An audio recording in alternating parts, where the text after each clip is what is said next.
जय हिंद दोस्तों। आज हम बात करेंगे ये फॉर्म 6 जो है ऑनलाइन हम कैसे अप्लाई करें। दस्तावेज़ों के बारे में हमने पिछले वीडियो में सही ढंग से अच्छी तरह से हमने समझ लिया था क्या क्या दस्तावेज लग रहे हैं फॉर्म 6 भर के अपना वोटर लिस्ट में नाम सम्मिलित कराने के लिए। अब हम लाइव आपको अपने कंप्यूटर स्क्रीन पर ले चलते हैं और वहाँ एक लाइव फॉर्म भर के आपको दिखाते हैं कैसे आपको फॉर्म अप्लाई करना है। सबसे पहले आपको गूगल में जाना है और यहाँ पे आप NVSP national voter service portal NVSP short में लिख के इसको सर्च कर सकते हैं। जैसे ही इंटर करेंगे आपको सबसे पहला लिंक दिखाएगा voters.eci.gov.in। इस पर आपके पहले लिंक पे ही क्लिक करना है। ये आपको इलेक्शन कमीशन का ऑफिशियल वेबसाइट पे रिडायरेक्ट करेगा। तो जैसा कि आप देख रहे हैं ऑफिशियल वेबसाइट खुल गया है। ये पॉपअप आपको दिखाएगा, इसको यहाँ से क्लोज कर देना है आपको। अब यहाँ पे चूँकि हमें अपना नाम वोटर लिस्ट में ऐड कराना है, इसके लिए आप यहाँ पे आएंगे, यहाँ पे फॉर्म 6 के लिए आप अप्लाई करेंगे। अब हमारे पास ये फॉर्म 6 खुल गया है। इसको हम बारीकी से अच्छे तरीके से सही अपनी डाटा डिटेल भर के इसको सबमिट करेंगे। आइए एक करके देखते हैं। सबसे पहले क्या करना है, आपको अपने स्टेट का नाम चूज करना है। यहाँ क्लिक करेंगे, यहाँ स्टेट के सारे नाम आ गए। हमने यहाँ पर सेलेक्ट कर लिया अपना स्टेट बिहार का। जैसे बिहार सेलेक्ट करते हैं फिर यहाँ पर अपना डिस्ट्रिक्ट सेलेक्ट करने का ऑप्शन आएगा, डिस्ट्रिक्ट सेलेक्ट कर लेते हैं। यहाँ पर मेन चीज़ ध्यान रखने वाली बात है, आप अपना श्योर हो जाइएगा कि इस विधानसभा में आपका मतदाता सूची में नाम ऐड कराना है। ये आप अपने जो गार्जियन का है या घर में किसी फैमिली मेम्बर का एपिक नंबर है उसको सर्च करके फाइंड करके वहाँ से देख सकते हैं कि कौन सा विधानसभा में आपका एड्रेस पड़ता है, कौन सी विधानसभा की मतदाता सूची में आपको नाम ऐड कराना है। मेरे केस में जो है मैंने यहाँ पे अपना ऐड कर सेलेक्ट कर लिया है। सेलेक्ट करने के बाद यहाँ कुछ नहीं बन रहा, न्यू इलेक्टर यहाँ ऑलरेडी टिक मार्क है। यहाँ से नेक्स्ट करेंगे। अब नेक्स्ट करने के बाद यहाँ पे आपको अपना फर्स्ट नेम भरना है। मैंने अपने केस में फर्स्ट नेम यहाँ डाल दिया। इंटर करेंगे, हिंदी ऑटोमेटिक आ जाएगा। सर नेम डालेंगे। ध्यान दें कि इसमें अगर आपको कोई गलत लगता है हिंदी में, ये बाय डिफ़ॉल्ट आ जाता है, तो आप इसको यहाँ पे क्लिक करके इसको एडिट भी कर सकते हैं। जैसे मेरे केस में कुछ गलत आ रहा था, मैंने यहाँ पे कर्सर सेलेक्ट करके इसको एडिट कर लिया। सर नेम मेरा सही है। अब यहाँ से आपको फ़ोटो चूज करना है। ध्यान रखिए फ़ोटो के लिए यहाँ पे इंस्ट्रक्शन दिया हुआ है। फ़ोटो का जो साइज़ होगा 4.5 सेंटीमीटर बाई 3.5 सेंटीमीटर होगा। पासपोर्ट का जो कलर फ़ोटो होना चाहिए, पासपोर्ट साइज़ फ़ोटो होना चाहिए। और फ़ोटो का जो फॉर्मेट होगा JPG और JPG फॉर्मेट में होना चाहिए। और साइज़ जो होगा 2 MB से कम होगा। ठीक है। फ़ाइल चूज करने के लिए हम यहाँ से चूज फाइल करते हैं। हमारे स्क्रीन में हमारे कंप्यूटर में ऑलरेडी इनका फ़ाइल हमने पहले से बना रखा है। आपको वहाँ से फ़ाइल अपने सेलेक्ट कर लेते हैं, ओपन करते हैं। ये साइज़ ले लेगा। अगर इसमें आपको कोई छोटा बड़ा करना है, जूम करना है, तो यहाँ से जूम करके आप बड़ा कर सकते हैं। अगर आपको लग रहा है नहीं हमारा फ़ोटो साइज़ सही है तो आप इसी पे कर सकते हैं। यहाँ से हमारा ओके है, हम यहाँ पे सेव कर लेते हैं। ये देखिए हमारा हो गया ह्यूमन फेस डिटेक्टेड सक्सेसफुली। इसको ओके कर देंगे। यहाँ नेक्स्ट ऑप्शन है, नेक्स्ट पे क्लिक करेंगे। अब यहाँ पे हमको अपने रिलेटिव का नाम भरना है। रिलेटिव में हमारे फादर हो सकते हैं, हमारे केस में फादर हैं। अगर कोई मदर का भी नाम दे सकते हैं। अगर कोई मैरिड लेडीज़ है उसके हस्बैंड का नाम दे सकते हैं। कोई अगर हस्बैंड है तो वो अपने वाइफ का भी नाम दे सकता है। अगर इनमें से कोई नहीं है तो कोई लीगल गार्जियन का भी अपना नाम दे सकता है, ऑर्फन वगैरह केस में या थर्ड जेंडर वाले केस में। इस केस में हमारे पास फादर नेम है, फादर नेम हम सेलेक्ट कर लेते हैं। फादर नेम यहाँ पे टाइप कर लेते हैं। रिलेटिव नेम में भी सबसे पहले अपना नेम डालना है, उसके बाद आपको सर नेम डालना है।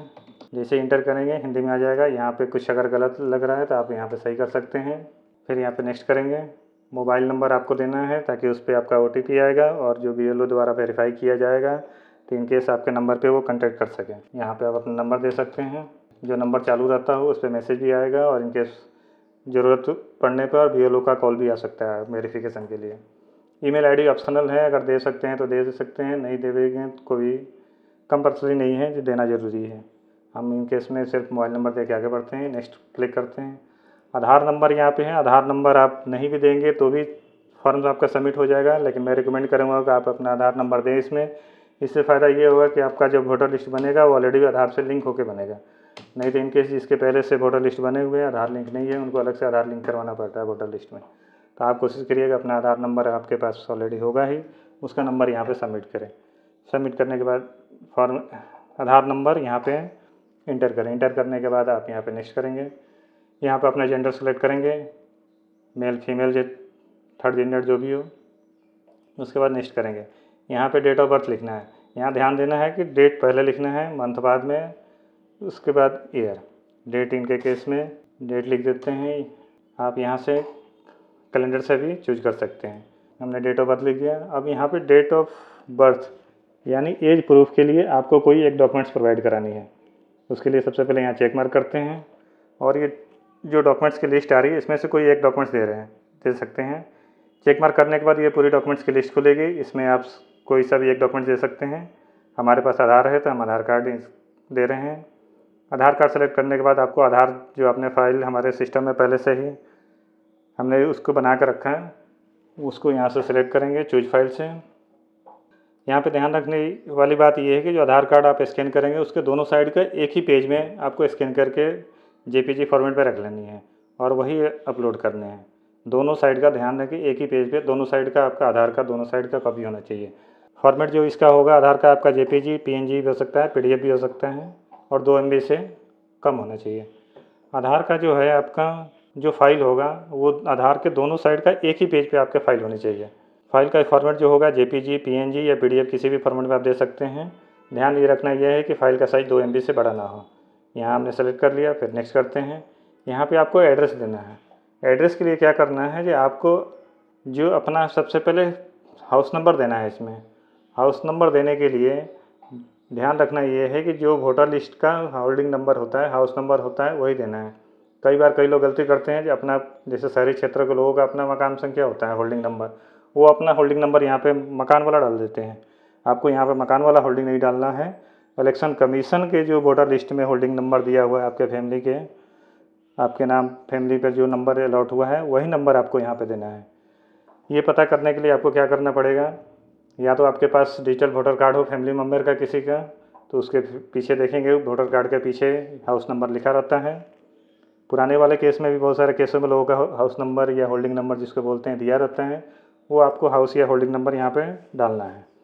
अगर इन केस आपके जो रिलेटिव हैं उनके वोटर कार्ड में होल्डिंग नंबर नहीं दिया है, उस केस में आप उनका वोटर लिस्ट में नाम सर्च करेंगे। EPIC के माध्यम से आप उनका वोटर लिस्ट निकालेंगे। उसमें जब वोटर लिस्ट निकलेगी उसमें सर्च करेंगे, सीरियल नंबर देखेंगे, तो वहाँ पे उनका आपको वोटर लिस्ट जो निकालेंगे अपने रिलेटिव का, उसमें आपको वोटर लिस्ट में उनका होल्डिंग नंबर दिख जाएगा। वो होल्डिंग नंबर आपको यहाँ टाइप करना है।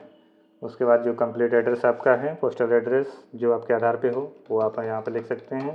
उसके बाद यहाँ पे आपका जो कंप्लीट एड्रेस है वो आप यहाँ पे फिल करेंगे। यहाँ पे गांव मोहल्ले का नाम देना है। यहाँ पे विलेज टाउन का नाम लिख सकते हैं। यहाँ पोस्ट ऑफिस का नाम देना है। यहाँ पिन कोड आपको देना है। यहाँ जो आपका तहसील या मंडल तालुका जो होता है, ब्लॉक जिसको कह सकते हैं, ब्लॉक का नाम देना है यहाँ पे ध्यान रखिएगा हिंदी ऑटोमेटिक जैसे ही आप इंग्लिश करके इंटर करेंगे या टाइप करेंगे, इंग्लिश में टाइप करने के बाद जैसे ही आप टाइप दबाते हैं आपका हिंदी में आ जाता है। हिंदी में अगर आपका नाम गलत आ रहा है, आपका एड्रेस जो लिखा हुआ गलत आ रहा है, आप इसको सही कर सकते हैं। उसके लिए आप हिंदी फ़ॉन्ट का इस्तेमाल कर सकते हैं। मेरे केस में हिंदी फ़ॉन्ट मेरे पहले से इंस्टॉल है, हम उसका इस्तेमाल करके इसको सही कर लेंगे। एक एक करके सारी चीज़ अगर सही है तो ठीक है, नहीं है तो एक एक करके सब सारे कॉलम में सही कर लेंगे। सही करने के बाद यहाँ फिर से डिस्ट्रिक्ट सेलेक्ट करना है। स्टेट का नाम ऑलरेडी आपका फिड है यहाँ पे। अब यहाँ पे आपको एड्रेस प्रूफ का कोई डॉक्यूमेंट्स देना है, तो उसके लिए यहाँ पे चेक मार्क लगाएंगे। इस सब में से जो भी लिस्ट है इसमें से कोई भी एक डॉक्यूमेंट दे सकते हैं। हम अपने केस में आधार कार्ड हमारे पास है, आधार कार्ड ही लगा देते हैं। इसमें ऑलरेडी हमने फ़ाइल बना रखी है, वही कंडीशन है जो अभी हमने एज प्रूफ के लिए आधार दिया था। JPG PNG PDF फाइल में 2 MB से कम साइज़ में अपना आधार दोबारा से यहाँ पे सेलेक्ट करके अपलोड कर लेते हैं। अपलोड करने के बाद फिर से नेक्स्ट करेंगे। भी ये कैटेगरी है, कोई अगर डिसेबिलिटी है उसके पास उनका सर्टिफिकेट वगैरह है तो वो अपना दे सकते हैं जिस तरह का है। अगर नहीं है तो आप इसको ब्लैंक छोड़ के खाली छोड़ के आगे नेक्स्ट कर सकते हैं। अब यहाँ पे ध्यान देने वाली बात है, यहाँ ध्यान से आप भरेंगे। यहाँ पे आपका जो पहले हमने बताया था पिछले वीडियो में, जो आपके रेफरेंस के लिए आपके फैमिली मेम्बर में किसी का एक वोटर ID चाहिए। अब ये जो डिटेल भरना है उन्हीं का भरना है, अपने फैमिली मेम्बर का किसी का। सबसे पहले तो जिनका वोटर का आप डिटेल दे रहे हैं उनका नाम भरना है यहाँ पे।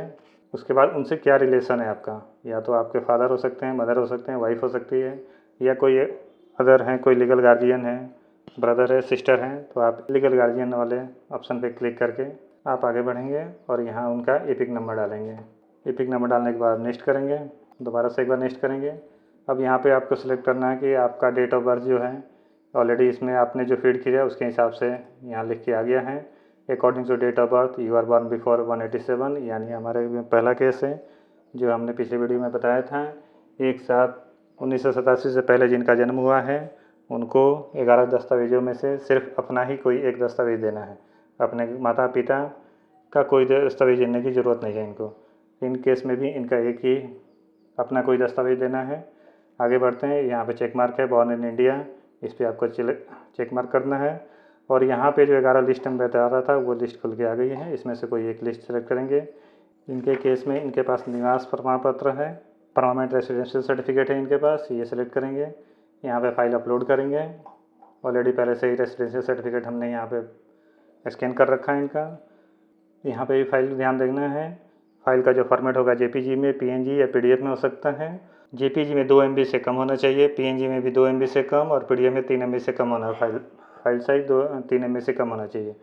फाइल का साइज़ का ध्यान रखेंगे। JPG, PNG, PDF के लिए अलग अलग है। JPG, PNG के लिए 2 MB से कम होना चाहिए और PDF के लिए 3 MB से कम होना चाहिए। उसके बाद यहाँ पे सिग्नेचर आपको अपलोड करना है, वो भी हमने पहले से स्कैन कर रखा है। यहाँ पे सिग्नेचर अपलोड करते हैं। सिग्नेचर के लिए गाइडलाइन दिया हुआ है, सिग्नेचर ब्लू और या ब्लैक पेन से करना है। साइज़ जो रहेगा 50 KB से 200 KB के बीच होना चाहिए। फॉर्मेट PNG, JPG, JPEG होना चाहिए। ओके, सिग्नेचर अपलोड करने के बाद फिर से नेक्स्ट करते हैं। यहाँ पे आपको अपने टाउन का नाम देना है या विलेज का नाम देना है। स्टेट सेलेक्ट करना है, डिस्ट्रिक्ट सेलेक्ट करना है।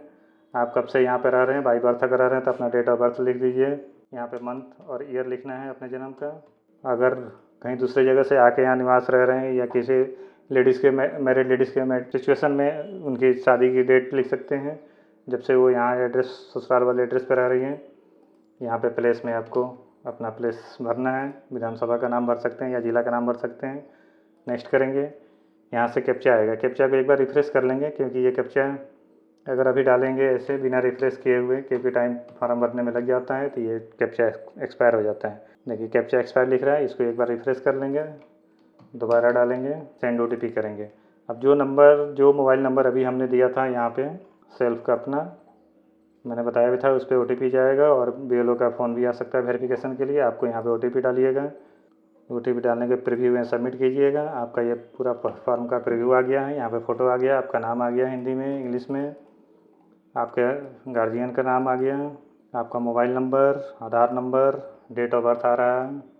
एक बार दोबारा से वेरीफाई कर लेंगे, कंप्लीट एड्रेस आपका आ रहा है। आपका जो गार्जियन का आपने रेफरेंस के लिए जो नंबर दिया था, एपिक नंबर दिया था, वो सारा कुछ आ रहा है। सब कुछ चेक करने के बाद यहाँ पे आप फाइनली सबमिट का बटन, सब कुछ ओके होने के पे, सब कुछ वेरीफाई करने के बाद आप फाइनली यहाँ पे सबमिट का बटन पे क्लिक करेंगे। सबमिट पे क्लिक करते ही आपका फॉर्म सबमिट हो जाएगा।